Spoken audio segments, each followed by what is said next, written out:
avec Louis de Condé. On est chez les amis de la librairie Vincent pour son livre qui était même Bruno Gollnisch en a dit très bien d'ailleurs, le plus grand bien. Il vous cite comme étant un équivalent de Guillaume Apollinaire, c'est pas rien. Non, pas un équivalent, un successeur. Un successeur. Héritier. Allez, un équivalent quand même. Un disciple. Un disciple. Donc dites-moi, parlez-nous un peu de la genèse justement de ce livre. Prison, poésie. Oui, ça c'est la bande. Hein. Le titre exact c'est Voyage. Voyage. Mais dites-moi, Voyage. voilà. Alors, il y a 3 séries de voyages là.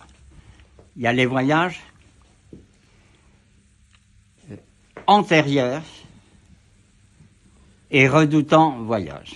Antérieurs et redoutants voyages. Ce sont les voyages que j'ai faits, c'est effectivement des vrais voyages, en particulier dans toute l'Europe quand j'étais clandestin et recherché par toutes les polices d'Europe, y compris et Interpol. Et puis vous avez les voyages. Et ça, ces voyages-là, ils sont rouges comme l'enfer. C'est très triste de se souvenir des événements d'autrefois, d'avant. Mais expliquez-nous pourquoi vous étiez clandestin. Et pourquoi vous dire je vais vous le dire après. Bon. Maintenant, je termine sur le titre. Allez-y. Après, la deuxième partie, c'est voyages intérieurs et déroutants voyages. Déroutant parce que je suis sorti de ma route habituelle. Intérieur parce que j'étais à l'intérieur d'une cellule et c'est des voyages à l'intérieur de ma tête. Vous me suivez? Bien sûr. Et ça, c'est noir comme la nuit. Et puis après, la troisième partie, c'est ultérieur et envoûtant voyage. Et ça, c'est vert comme l'espérance. Voilà les 3 parties de mon ouvrage Voyage. Et la 4e partie, c'est Souffre au cœur. Et c'est tiré d'un vers d'André Chénier, avant son exécution, qui a écrit dans ses gammes « Souffre au cœur, affamé de justice ». Parce que c'était mon cas, j'étais affamé de justice. Alors, vous pouvez me demander, mais pourquoi vous étiez en prison? Je voulais demander, pourquoi vous étiez en prison? C'est tout simple. C'est tout simple, parce qu'à 18 ans, j'avais des idées déjà très précises. Pour ceux qui s'en souviennent, se souviennent peut-être de Jeunes Nations. J'ai adhéré à Jeunes Nations à 17 ans. À 18 ans, j'ai fait l'APM parachutiste. À 19 ans, je suis parti une première fois en Algérie comme étudiant stagiaire dans une section administrative spécialisée. Et là, dans une zone totalement pacifiée de l'Ouarsenis. Et à mon retour, je me suis engagé dans la brigade des parachutistes coloniaux, en résiliant mon sursis, parce que je pouvais, comme d'autres étudiants, poursuivre mes études jusqu'à 25 ans. Donc, j'ai fait 6 mois à Mont-de-Marsan, comme deuxième pompe, et après ça, j'étais élève officier de réserve en Algérie, à Cherchell. Et à la sortie de Cherchell, il y avait 12 places pour la Légion, donc pour les sous-lieutenants qui sortaient de l'école, et j'ai pris la 6e place. Donc j'ai été sous-lieutenant, chef de section dans les plus belles unités de l'armée française, c'est-à-dire la Légion étrangère. Mais pourquoi la prison du coup? Qu'est-ce que vous avez fait voilà, pourquoi parce que je venais d'être démobilisé le 15 avril 1961. Je voulais connaître Alger. Je suis resté à Alger. Et à Alger, le 22 avril a éclaté ce qu'on appelait le putsch et que moi j'appelle la révolte militaire. Et moi j'ai vu ça avec enthousiasme. C'était merveilleux, on allait enfin garder l'Algérie française. Il y avait un tournant remarquable. Et dès le lendemain du putsch, c'est-à-dire le 23 avril, j'étais à la base de Blida pour empiler de 6 mois, j'étais sous-lieutenant, pour empiler de 6 mois dans un régiment para ou légion. Et puis le putsch a raté, et bien le 25 avril, au soir, je suis rentré dans l'OS, en Algérie. Et puis comme j'étais un Français, un Parisien et métropolitain, disons, les responsables de l'OS ont jugé que je serais plus utile à Paris. Et à Paris, avec mon ami Jean de Brême, dont la mort était hélas bien connue, nous avons créé un réseau, comme disent les cocos d'Alger de propre. Et puis, parce que j'ai hébergé un clandestin qui faisait partie de l'équipe qu'on appelait plus tard l'équipe du Petit Clamart, je suis rentré dans cette équipe. Et j'étais rentré dans cette équipe pour tuer De Gaulle, que j'estimais être le plus grand traître de l'histoire de France.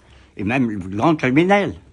C'est-à-dire que dans le Petit Clamart, vous avez fait partie de ceux qui ont voulu assassiner De Gaulle, quoi. Voilà, nous en avons fait partie. Nous étions 12, j'étais le chef de bord de la 3e voiture. Voilà. D'accord. Alors après ça, je suis parti.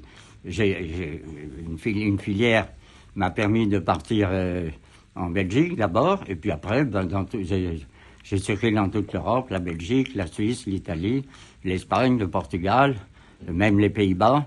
Et puis quand j'étais aux Pays-Bas, bon, c'est-à-dire il y a des amis qui venaient de se faire arrêter à Bruxelles, ils étaient sur ma trace, j'étais parti aux Pays-Bas, mais j'avais plus un sou, j'ai crevé de faim aux Pays-Bas, je suis revenu à Bruxelles, j'ai appris qu'il y avait des mercenaires qui partaient au Yémen, disons, avec Bob Denard, je suis parti au Yémen pendant 6 mois, où j'ai eu une vie très intéressante avec Bob Denard et le commandant Falk. Et puis j'ai rempilé de 6 mois avec Bob Denard pour partir au Congo. Et je suis revenu en Europe et très bêtement, je me suis fait arrêter à la frontière franco-belge. Et qu'est-ce qui s'est passé? Je me suis fait une fois. Vous êtes allé en prison? Forcément. Combien de temps vous avez fait? Alors, écoutez, j'avais été. Alors, quand j'ai eu mon deuxième jugement, quand j'étais sur place, j'ai été condamné à 15 ans seulement. Alors, par défaut, j'ai été condamné à la réclusion criminelle à perpétuité. J'ai eu 15 ans seulement. Et puis en fait, j'ai fait 3 ans. 3 ans de prison. Dont la majeure partie à Fresnes. Et c'est pour ça que j'ai dit que c'était dans celui des condamnés à mort, parce que c'est là où le lieutenant de Gaulle d'abord a passé ses derniers jours et ses dernières nuits. Et puis ensuite, le colonel Thierry, ses derniers jours et ses dernières nuits. J'étais au secret, là, ça a duré 19 mois. Mais justement, quand j'écoute votre vie, je me dis quand même, vous avez fait énormément de choses pour la France. Vous avez voulu, en tout cas, délivrer. Je suis né français. Qu'est-ce que j'y peux? Vous avez voulu délivrer la France de la République. Oui. Et comment vous pensez, comment vous les jugez aujourd'hui, les jeunes, dans leur militantisme? Est-ce qu'ils sont prêts à faire ce que vous avez fait? Sacrifier quasiment votre vie, quoi. Écoutez, l'histoire de France, c'est une très belle histoire. Elle a commencé avec le baptême de Clovis. Ou peut-être avant un peu, si vous voulez, avec Jules César, qui a civilisé les Gaulois. Hein? De façon assez brutale peut-être, mais enfin, il a apporté la civilisation. Mais la vraie naissance de l'histoire de France, c'est le baptême de Clovis. Depuis, la France a eu une histoire magnifique, superbe, mais aussi avec de très très nombreuses tragédies. Les tragédies, la guerre de 100 ans, Jeanne d'Arc, qui sauve la France de façon totalement miraculeuse, parce que c'est un miracle unique au monde, la vie de Jeanne d'Arc. Et après ça, la Révolution, c'est absolument atroce. Et malheureusement, il faut bien dire que dans la France actuelle, ce sont quand même les post-révolutionnaires qui gouvernent. C'est comme ça. Mais moi, je suis français. Mes parents l'étaient. Ils m'ont élevé dans l'amour de la France. J'y peux rien. Mais est-ce que vous voyez des contre-révolutionnaires qui justement, qui essayent de prendre une forme de leadership? Des contre-révolutionnaires, est-ce qu'il y en a aujourd'hui? Moi, je me considère aussi un contre-révolutionnaire. Mais parmi les jeunes, parmi les moins de 50 ans, par exemple, est-ce que votre héritage perdure? Bien entendu qu'il perdure. Bien entendu qu'il perdure. Seulement, on n'est pas assez nombreux pour prendre le pouvoir légalement. Vous pensez qu'un jour on sera assez nombreux? Écoutez, à l'heure actuelle, il y a encore des gens qui sont trompés par Marine Le Pen.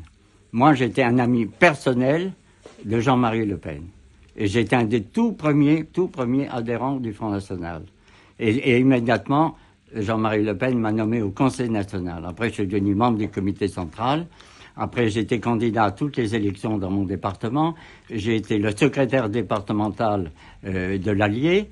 J'ai été candidat en particulier au Conseil régional. Et là, pour très très peu, pour quelques dixièmes de points, parce que nous sommes arrivés à 9,69 au lieu de 10% au deuxième tour, j'aurais pu être conseiller régional. Et ça m'aurait plu beaucoup d'être en face de Giscard d'Estaing. Voilà. Bon, moi, j'ai lutté, disons, de cette façon-là. Après avoir lutté les armes à la main et la plume à la main, j'ai voulu lutter aussi, disons, en faisant appel à l'électorat.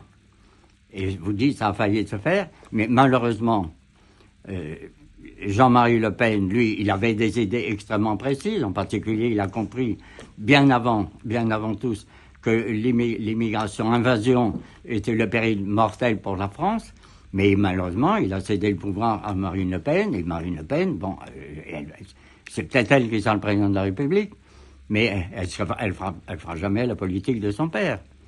Donc de toute façon, moi je me suis éloigné du Front National parce que c'est Bruno Gollnisch qui aurait dû succéder à Jean-Marie Le Pen. Et aujourd'hui, donc vous écrivez surtout de la poésie, de la belle poésie d'ailleurs. Oui, enfin, je suis membre de plusieurs associations patriotiques, caritatives, culturelles. Ça m'occupe énormément. Et de temps en temps, oui, j'écris encore un poème. Alors j'écris les poèmes maintenant pour ma famille. Parce que nous avons la chance d'avoir eu 3 enfants qui sont tous les 3 mariés.